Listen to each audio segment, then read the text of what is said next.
തപ്പം വേണോ പെണ്ണെ ബോണ്ട വേണോ ഈ തക്ക് ചേട്ടൻ തന്ന പുട്ട് വേണോ ബഷീറേ എന്താ എനിക്ക് കേബിൾ കിട്ടണോ? അതല്ല പിന്നെ അതെ എനിക്കുണ്ടല്ലോ ഒറ്റ രാത്രി കൊണ്ട് ബൈക്ക് ഓടിക്കാൻ പഠിക്കണം. ഒറ്റ രാത്രി കൊണ്ട് എനിക്ക് എന്തൊക്കെ പഠിക്കണം? 4 കട്ട ബൈക്ക് ഇന്ന് പോയിക്കേ നടക്കണ കാര്യമെല്ലാം പറ. എടോ നടക്കും ബഷീറേ, അതെനിക്ക് സൈക്കിൾ ബാലൻസ് ഉണ്ടല്ലോ. സൈക്കിൾ ബാലൻസ് ഉണ്ടല്ലേ? എന്നെ സെറ്റാക്ക്. അതൊക്കെ എവിടെ അറ്റൊന്ന് പിടിച്ച് രമണ. എൻ്റെ ഇളയപ്പാൻ്റെ മോൻ ചുക്കൂറിന് എനിക്കറിയില്ല. കോഴിക്കട സുക്കൂർ ഓൻ്റെ വണ്ടിയാണത്. ഒരാളും മനുഷ്യന് ചോദിച്ചാൽ കൊടുക്കാത്ത. എന്നിട്ട് അനക്ക് തന്നാ ഏടന്ന് ചൂണ്ടിയതല്ലടോ. പഠിപ്പിച്ചു തുടങ്ങുന്നതിന് മുമ്പ് ദക്ഷിണ വെക്കണമെന്നാണ്. ഇറങ്ങ നോക്കിക്കത് വലിക്കല വെയിറ്റ് ഉണ്ടല്ലോ. സൈക്കിളല്ല തള്ളു സെൻട്രാക്ക്. മുന്നിലേക്ക് വരവണം. കയറ്റത്തേക്ക് വേണ്ടി ചാടാതെ ഓഫ് ആവാതെ എടുത്താ ഈ ജയിച്ച്. കേറി ഇരിക്കി. ഇനി ക്ലച്ച് പിടിച്ച് വണ്ടി ബസ്സിലിടും. ഏത് ക്ലച്ച്? ഇടത് കയ്യിലാടോ ഇത്. അപ്പോ ഫസ്റ്റോ? ഇടത് കയ്യിൽ ക്ലച്ച്, ഇടത് കയ്യിൽ ഗിയർ. ഇത് ഇങ്ങനെ പിടിക്കാം, എന്നിട്ട് താഴോട്ട് തട്ടും. അപ്പൊ ഇത് താഴോട്ട് താഴോട്ട് ഇങ്ങനെ പിടിച്ചിട്ട് എന്റെ പൊന്നു രമണ, ഞാൻ പറഞ്ഞത് കേട്ടാ മതി. ചെയ്യണ്ട കേട്ടാ, ചെയ്യണ്ട. ഇതിങ്ങനെ പതുക്കെ ലൂസാക്ക, ഇങ്ങനെ ലൂസാക്ക, പതുക്കെ ലൂസ്. വണ്ടി ഉരുളുന്നതിനനുസരിച്ച് ദേ ഇതാണ് ആക്സിലേറ്റർ. ഇതിങ്ങനെ പതുക്കെ കൊടുക്കുക, അപ്പൊ വണ്ടി ഉരുണ്ടോളൂ കേട്ടോ. അല്ല അപ്പോ വണ്ടി ഉരുണ്ടില്ലെങ്കിലോ? വണ്ടി മണ്ടനല്ലല്ലോ, അത് ഉരുണ്ടോളൂ. പിന്നെ അനക്ക് വണ്ടി നിർത്തണമെന്ന് തോന്നുമ്പോ ദേ ഈ ഗിയർ പോലെ അപ്പുറത്തൊരു സാധനം, ഈ സാധനം അതാണ് ബ്രേക്ക്. അതമർത്തിയാ വണ്ടി നിൽക്കും. പക്ഷെ നിൽക്കും. പക്ഷെ ഒരു കാര്യം നീ ഓർക്കണം, വണ്ടി നിൽക്കാൻ നേരത്ത് ക്ലച്ച് അമർത്തും, ഇല്ലെങ്കിൽ എഞ്ചിൻ ഇടിച്ചിടിച്ച് നിൽക്കും. അത് വണ്ടിക്കേടാ. അപ്പൊ വണ്ടി ഓടാനും നിൽക്കാനും ക്ലച്ച് പിടിച്ചാൽ മതി. പിടിച്ചാൽ മതി. ഇത് ഭയങ്കര ഈസി ആണല്ലോ. ഈസി അല്ലേ?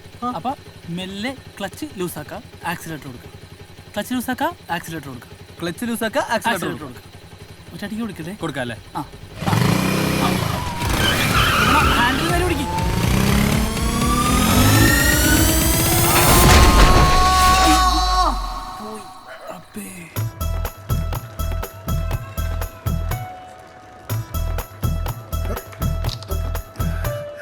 നോക്കട്ടെ കൊള്ളാം.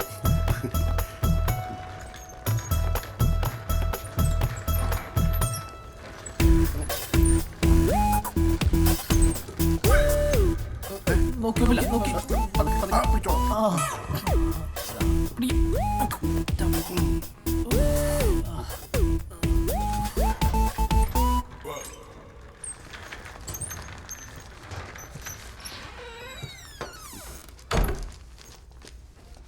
നല്ല ബില്ലായിട്ടുണ്ടാവും അല്ലേ മാഷേ? ഏയ് ഇവിടെ അത്രയൊന്നും ആയിട്ടില്ല. ബൈക്കിന്റെ വർക്ക്ഷോപ്പിൽ നല്ല ബില്ലാവും. അത് ഉറപ്പല്ലേ? എല്ലാ അച്ഛൻ്റെ കുഴപ്പം കൊണ്ടാ. എന്റെയോ? പിന്നല്ലാണ്ട് പട്ടാളച്ചിട്ടയിൽ വളർത്തിയിട്ട് ചെറുപ്പത്തിൽ പഠിക്കേണ്ട ഒന്നും പഠിച്ചില്ല. നീന്തൽ പഠിച്ചില്ല, ബൈക്ക് ഓടിക്കാൻ പഠിച്ചില്ല, 4 കെട്ടൊക്കെ പാടാൻ പഠിച്ചില്ല. ഇപ്പൊ എന്റെ മോനെ എല്ലാം നല്ലോണം പഠിക്കുന്നുണ്ടല്ലോ. ഞാനേ കാഷ്വാലിറ്റിന്ന് എടുത്ത് ഉപയോഗിച്ച ചില മരുന്നുകൾ വാങ്ങിക്കൊടുത്തിട്ട് വരാം. കാർ ഓടിക്കാൻ പഠിച്ചാൽ മതിയായിരുന്നു. അതാവുമ്പോ ബാലൻസ് വേണ്ടല്ലോ. എന്നിട്ടാണ് എൻ്റെ അച്ഛൻ്റെ ബാലൻസ് പോവാ.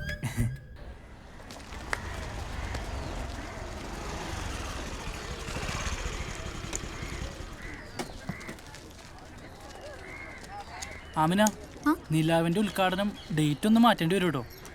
അല്ല അപ്പം നടന്നില്ലേ? രമണ ഹോസ്പിറ്റലാ. എന്ത് പറ്റി? അത് പിന്നെ ഈ ബൈക്ക് റേസിന് പോയതാ. ഫിനിഷിംഗ് പോയിന്റ് എത്തിയില്ല, വണ്ടി കഴിഞ്ഞു പോയി. സ്കിഡ് ചെയ്ത് ഫിനിഷിംഗ് പോയിന്റ് തകർത്ത്. എന്നിട്ടിപ്പോ പഠിച്ചോൻ കാത്ത് കോമേല.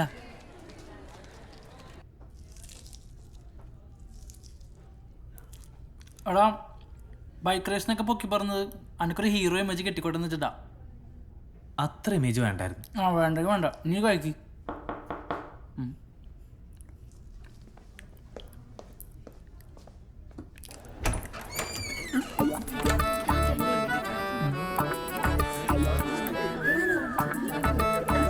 ഇതെന്താ എല്ലാരും കൂടെ? നമ്മുടെ കോളേജിൽ ഒരു കുട്ടി കോമയിൽ എടുക്കല്ലേ, കാണാൻ ആഗ്രഹമുള്ളവരോട് എല്ലാം വരാൻ പറഞ്ഞതാ. ഇത്രയും പേരെ വന്നു. ബഹളം വെക്കാണ്ട് എല്ലാരും ക്യൂ ആയി കോമ കയറി കണ്ടോളൂ.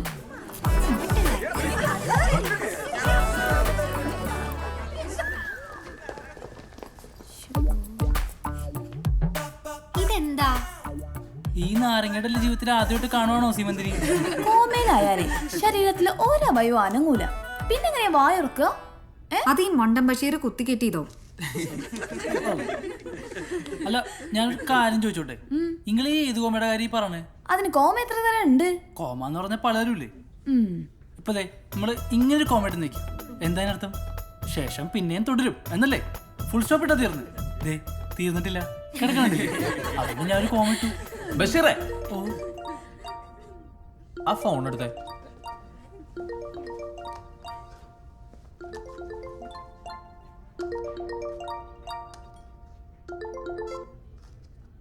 ഹലോ, അതെ രമണ്ണാണ്. ആണോ? വേണ്ട വേണ്ട വേണ്ട വേണ്ട, നാളെ പുറപ്പെടണ്ട. അയ്യോ അതല്ല, ഞാൻ വിളിക്കാം. അല്ലെങ്കിൽ ഒരു കാര്യം ചെയ്തോളി, അടുത്ത ശനിയാഴ്ച പുറപ്പെട്ടോ. ആ ഓക്കെ എന്നാ, ഓക്കെ എന്നാ, ബൈ. ആരാ രമണ? നമ്മുടെ ഒപ്പനെ സെറ്റ് ചെയ്ത് തരാന്ന് പറഞ്ഞ ടീച്ചർ, പ്രേമലത കലാമണ്ഡലം.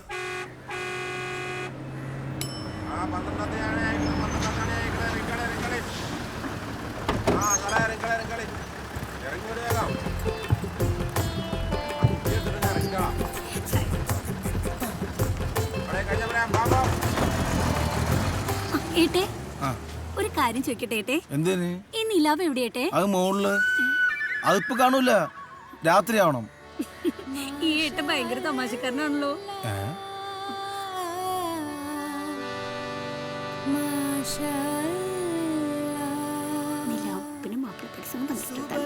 ഇതല്ലേ അതല്ലേ പറഞ്ഞത് മോളിലെന്ന്. ഇവിടുത്തെ ഏട്ടന്മാരൊക്കെ ഇങ്ങനെയാ?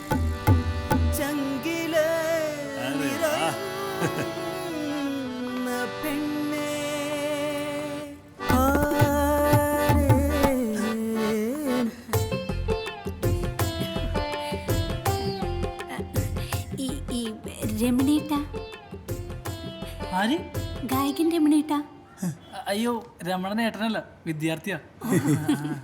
കലാകാരന്മാരൊക്കെ എനിക്ക് ഏട്ടന്മാരാ. ഞാൻ ഏട്ടേന്ന് വിളിക്കൂ. അത് ഈ ഏട്ടയുടെ പേരെന്തേട്ടെ?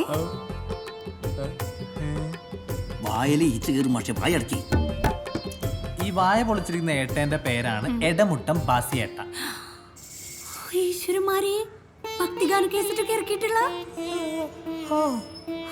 പരിചയപ്പെടാൻ കഴിഞ്ഞത് മുജ്ജന്മ സുഹൃതം. നമസ്കാരം.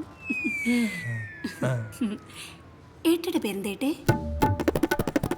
ഞാൻ അയ്യപ്പൻ. അത് കലക്കി. ഏത് അയ്യപ്പൻ? തബലിസ്റ്റ് അയ്യപ്പൻ. എന്താ ചേർച്ച. ഈ ഏട്ടന്മാരൊക്കെ? ഇത് ബഷീറേട്ട, അത് രാമൻകുട്ടിയേട്ട, ഇത് ആമിനേട്ടി. കളിയാക്കണ്ട രമണേട്ടെ, ആമിനെ പാടുന്ന കുട്ടിയാവൂലേ? അല്ല ചേച്ചി, സാധാരണ കലാമണ്ഡലം മുന്നിലല്ലേ വെക്കുക? കലാമണ്ഡലം ഗോപി, കലാമണ്ഡലം ഹൈദരാലി, കലാമണ്ഡലം ക്ഷേമാവതി. ഇതെന്താ പുറകില്? അവരൊക്കെ കലാമണ്ഡലത്തിന്റെ അകത്തുനിന്ന് വരുന്നവരല്ലേ ആമിന, അതുകൊണ്ട് അവര് മുന്നിൽ വെച്ചു. എന്റെ വീടിന്റെ പുറകിലാണ് കലാമണ്ഡലം, അപ്പൊ ഞാൻ പുറകിൽ വെച്ചു. എങ്ങനെയുണ്ട്? അപ്പോ ഒറിജിനൽ കലാമണ്ഡലം അല്ലേ? അത് ഏട്ട എന്റെ വിസിറ്റിംഗ് കാർഡിൽ കണ്ണു മിഴിച്ച് നോക്കാഞ്ഞിട്ടാ. അതിൽ അച്ചടിച്ചു വെച്ചിട്ടുണ്ടല്ലോ, പ്രേമലത കലാമണ്ഡലം ബ്രാക്കറ്റിൽ STP. ആ STP എന്ന് പറഞ്ഞ സ്റ്റോപ്പ്, കലാമണ്ഡലം സ്റ്റോപ്പ്. അപ്പൊ നിങ്ങൾ ശാസ്ത്രീയായിട്ടൊന്നു ആ പഠിക്കാതെ പിന്നെ? കുട്ടിക്കാലം മുതൽ പഠിക്കല്ലേ സെൽഫ്. ആ എന്റെ വീടിന്റെ തൊടിയിലെ പേരുമരത്തിമ കയറിയ കലാമണ്ഡലത്തിലെ എല്ലാ ക്ലാസ്സും ശരിക്കും കാണാം. 9 ഐറ്റം ചെയ്യും ഞാൻ. ഓ നവരസം. അത് ഭാവല്ലേ രമണേട്ടെ? 9 ഐറ്റം എന്ന് പറഞ്ഞ ഭരതനാട്യം, മോഹിനിയാട്ടം, കുച്ചിപ്പുടി, ഒപ്പന, തിരുവാതിരക്കളി, മാർഗംകളി, കഥകളി, മണിപ്പൂരി, രാജസ്ഥാനി. എന്റെ രാജസ്ഥാനി ഫോക്ക് ഫേമസാ. അയ്യോ ഇവിടെ ഒപ്പന മതി. ക്ലാസിക്കൽ വേണോ സെമി ക്ലാസിക്കൽ വേണോ? Classical semi Oppana. Normal. Normal.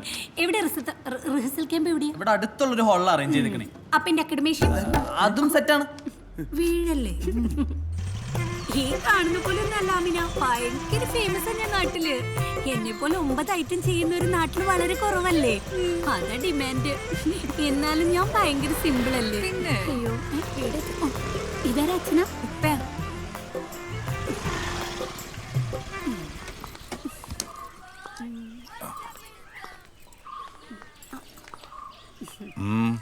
ഇത് ഒപ്പന പഠിപ്പിക്കുന്ന ടീച്ചർ, പ്രേമലത കലാമണ്ഡലം. പ്രോഗ്രാം കഴിയുന്നവരെ ടീച്ചർ ഇവിടെ താമസിക്കും. ഏട്ടയുടെ പേരെന്തേട്ടെ? പേര് അറിയില്ല? അച്ഛൻ മണിനായർ. ഷൊർണൂർ സ്റ്റേഷനിലെ 2ാമത്തെ പ്ലാറ്റ്ഫോമിലെ സസ്യഭോജനശാലയുടെ ലൈസൻസ്. ഏട്ട എന്താ പേര് പറയാത്തെ? അതിലെ പറഞ്ഞ ഹസനാരി, ഹസനാരാജി. അയ്യോ, ഞാനെന്താ കേട്ടേന്നറിയോ? അച്ഛനാരാണെന്ന്. അതെ, എനിക്കൊന്നും ഒന്നിന് പോണം. ചെറുതുരുത്തി സ്റ്റേഷനിൽ രാവിലെ പോയതാ. എവിടെ എന്റെ അക്കോമഡേഷൻ? സോറി. പ്രോഗ്രാം കഴിഞ്ഞാൽ പിറ്റേന്ന് ടീച്ചർ പൊക്കോളും.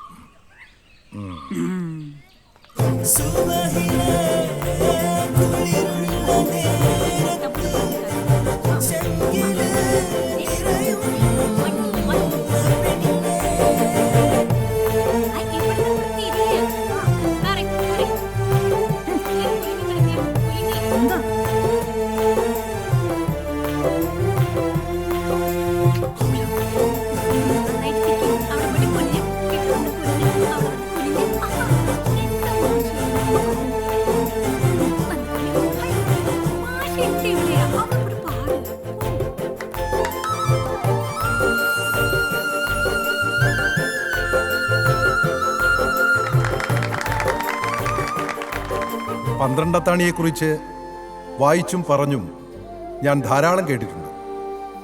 ജാതിയോ മതമോ നോക്കാതെ ഏകോദര സഹോദരന്മാരെ പോലെ കഴിയുന്ന നിഷ്കളങ്കരായ മനുഷ്യർ താമസിക്കുന്ന ഈ ഏറനാടൻ ഗ്രാമം നന്മയുടെ വിളനിലമാണ്. ഇവിടുത്തെ സമാധാനവും സന്തോഷവും കാത്തു സൂക്ഷിക്കാൻ രമണന്റെയും ആമിനയുടെയും ബഷീറിന്റെയും നേതൃത്വത്തിൽ പുതുതലമുറയിലെ ചെറുപ്പക്കാർ നിലാവ് എന്ന പേരിൽ ഒരു സംഗീത കൂട്ടായ്മ ഒരുക്കിയതിൽ എനിക്ക് ഏറെ സന്തോഷം നൽകുന്ന ഒരു കാര്യമാണ്. നിലാവ് ഒപ്പന മാപ്പിളപ്പാട്ട് സംഘത്തിന്റെ ഔപചാരികമായ ഉദ്ഘാടനം നിർവഹിച്ചതായി ഞാൻ ഹൃദയപൂർവ്വം അറിയിക്കുന്നു.